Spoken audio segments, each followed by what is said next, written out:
Gratis. Ya. Satu. Wabarakatuh. Alhamdulillah, alhamdulillah. Iladi hadana lihada wa ma kunna linahtadiyatu. Selamat sore. Salam sejahtera buat kita semuanya, salam sehat semuanya.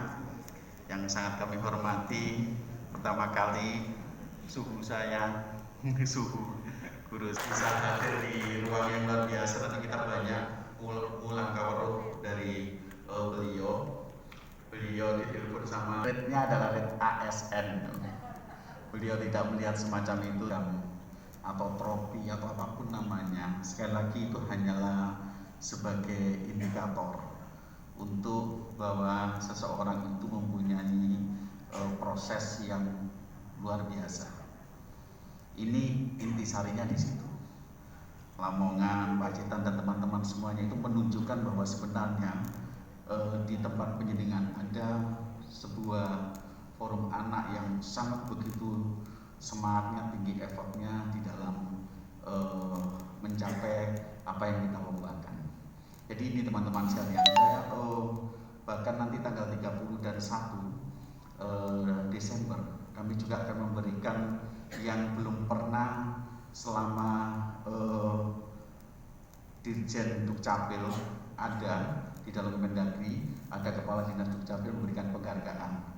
Kami mencoba untuk memberikan penghargaan apa yang namanya tidak ada.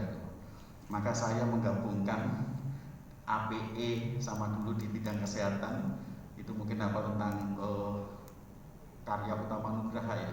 Maka saya membuat namanya Anugerah Karya Utama Admindu. Ini menunjukkan bahwa sebenarnya supaya nanti akan ada effort, semangat tersendiri kalau saya diberi penghargaan semacam itu, dan itu sah-sah saja, diperbolehkan, bahkan bagus sekali. Makanya saya titip nanti para kepala dinas pemberdayaan perempuan perlindungan anak Jawa Timur, saya titip ini bisa dicoba untuk diimplementasikan, diduplikasi di daerahnya masing-masing. Saya ingat ya Dr. Hendra ya, ketika di Pacitan kami kumpulkan industri rumahan di sana, kemudian kita beri penghargaan.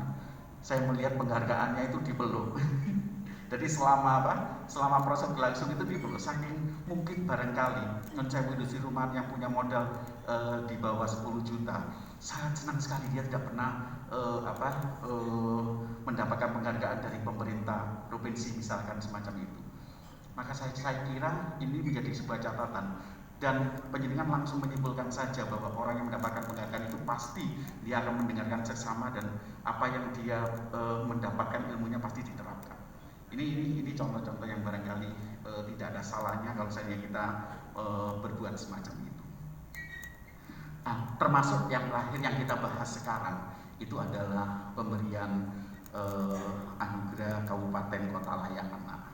Sekali lagi mungkin nanti besok Bu Windy, kemudian ada Pak Nanang, ada Pak Ananda menjelaskan tentang bagaimana perolehan KLA tersebut, apa yang dimaksud untuk itu. Dan ini adalah proses mendapatkan penghargaan Kabupaten Layak Anak pada kategori pertama mungkin sama Nindya atau apapun juga teman-teman sekalian, ini adalah sebuah proses.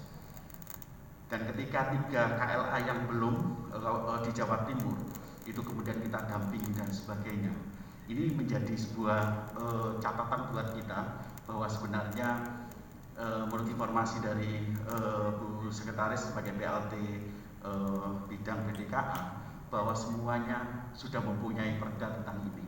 Ini kan jadi sebuah hal yang luar biasa. Nyun sewu ya, bahwa penghargaan Kabupaten Layak Anak sekali lagi nanti akan diberikan hanya dalam bentuk piagam yang difigura seperti yang penjenengan peroleh tadi. Tetapi bukan itunya. Dignity, kebanggaan bagi pemerintah daerah untuk mendapatkan semacam itu, ini bagus. Bahkan saya mohon maaf, Prof. Bagong ada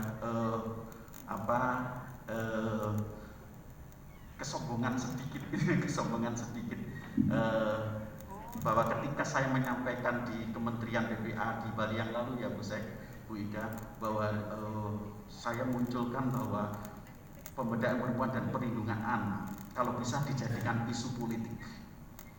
isu politik bagi pemerintah daerah, kepala daerah, supaya nanti bila kepala daerahnya itu pada masa pemerintahannya itu tidak mampu untuk melindungi anaknya, tidak mampu untuk memberdayakan perempuan di sana, tidak mampu untuk membuat kegiatan yang lebih mengarusutamakan gender, maka itu menjadikan isu politik untuk dia itu bisa tidak terpilih kembali. Kenapa tidak?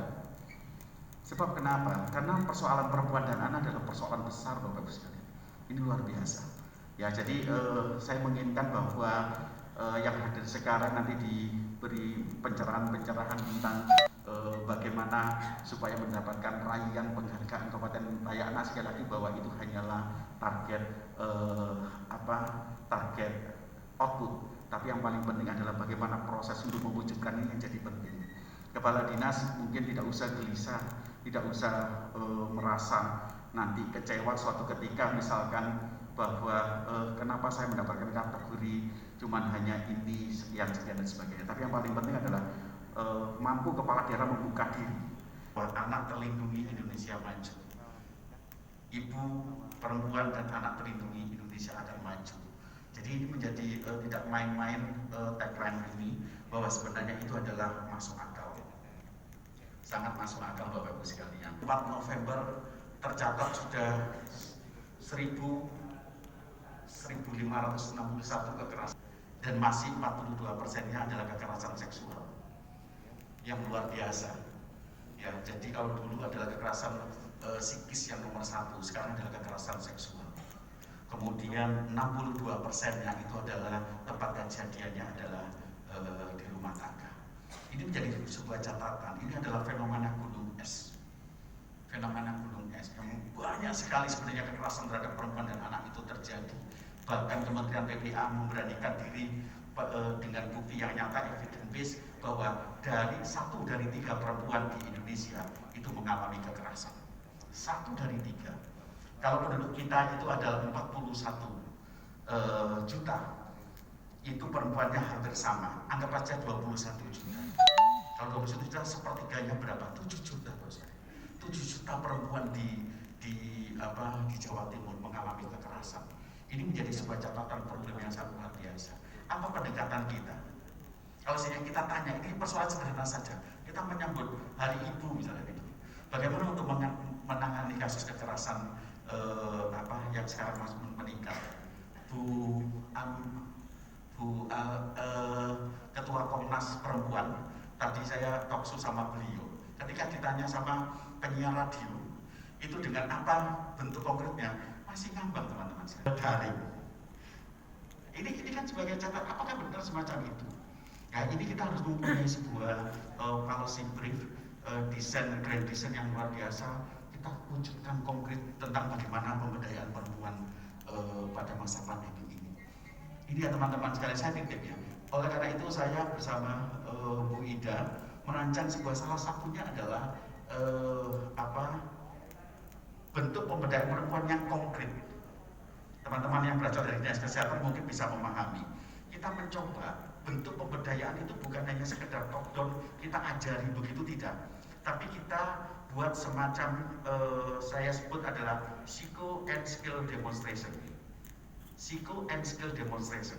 Jadi demonstrasi yang mampu merubah psikis dia, emosional dia, dan kemudian keterampilan dia untuk berubah. Sehingga pelatihan sekarang itu bukan hanya pelatihan yang sifatnya konvensional, tradisional, tidak.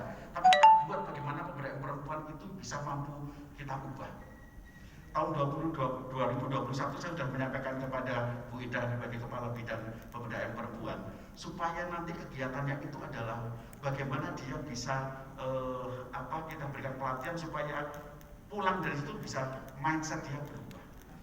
Kita semakin itu konkret, itu konkret. Ya, jadi ini teman-teman sekalian, bahwa sebenarnya sekali lagi saya tidak membaca sambutan kami, tapi yang jelas bahwa